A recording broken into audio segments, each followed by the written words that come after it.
It's Bonger World.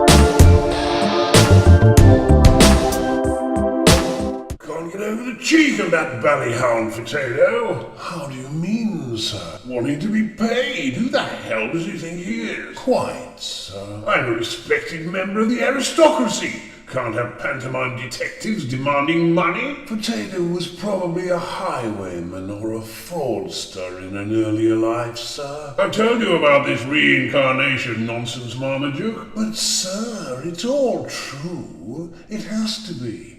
There's no other answer to the mysteries of life. Bollocks! Quite, sir. A well-thought-out and measured response to my contention. Careful, Marmaduke. Of course, sir. When would you like me to send the invitation to Timmy? Today. The money problem gets graver by the minute, Marmaduke, and that little twit's father could well be the answer to solving it. Yes, Brummy? What's my appointment book look like today? Empty. Again, we need more talent. Anybody comes in off the street for an audition, send them straight into my office. And I mean anybody. Hello, I've come on the off chance of an audition. Anybody? Absolutely anybody. Go right in. What the hell? Your secretary told me to come in for an audition. This is ridiculous. You said anyone. I didn't I? Name then what? Your name. There, it's Mr Munk. Show me what you can do then. I'm a lumberjack and I'm okay asleep for... Get out. I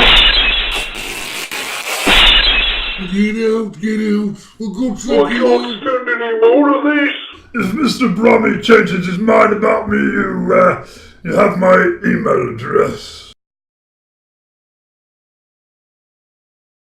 Very interesting. How do you mean? All in good time. How's that plug ugly wife of yours these days? Well, as can be expected. You and your wife never did have any children, did you? Don't be a fool, Doctor. You've seen the state of my wife. Why the hell did you marry her? The whiskey was a darn sight stronger in those days. What about the itching in my ear, then? Have you visited Madagascar or Chyrobia lately? That's the second time I've been asked that question today. Well, have you? Certainly not. Why? Because you've got a Trojan horsefly in your ear, and the Trojan horsefly can only be found in those two countries.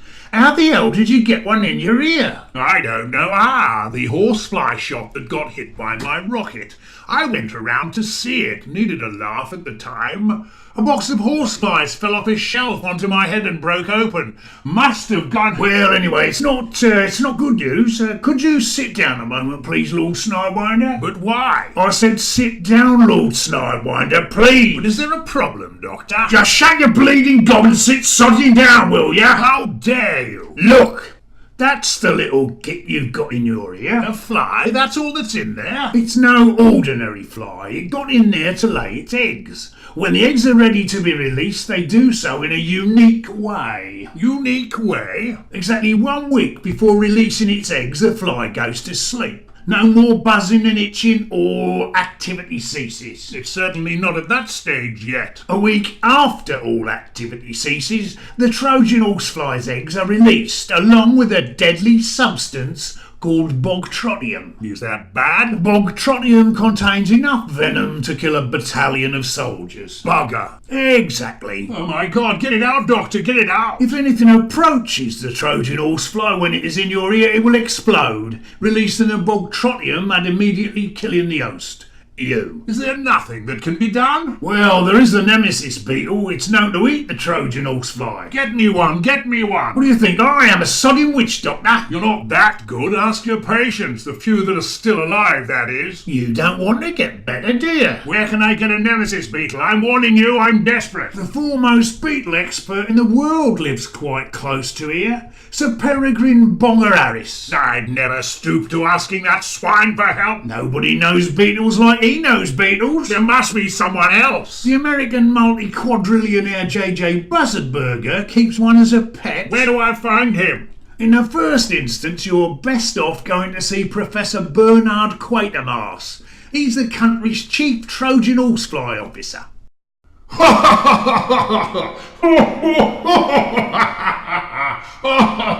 But sir, I said the doctor told me Lord Snidewinder has a Trojan horsefly in his ear. Yes!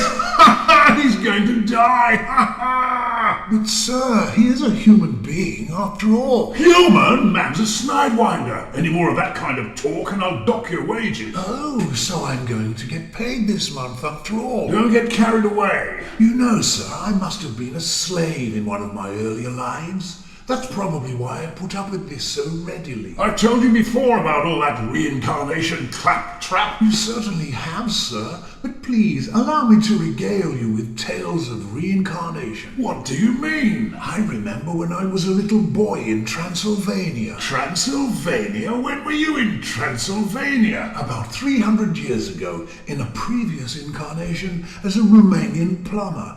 I was living just up the road from Vlad Dracula at the time. Nice chap, unless he invited you around to his place for a steak. You have vastly overestimated the impact of your little joke, Marmaduke. I know you don't get paid very often, but it could get worse. Really? How, sir? Any more jokes like that and you'll be paying me to listen to them. Then let me entertain you with the story of one of my real, actual incarnations. And how do you know it was real? According to a hypnotic regression performed upon me by Peter Phibb of Oxford, in a previous life I was snake charmer turned local Valley of the King's Egyptologist Ahmed Sebastian Jones. I have never heard such a load of raving. I, as Ahmed, had discovered Tutankhamun's tomb.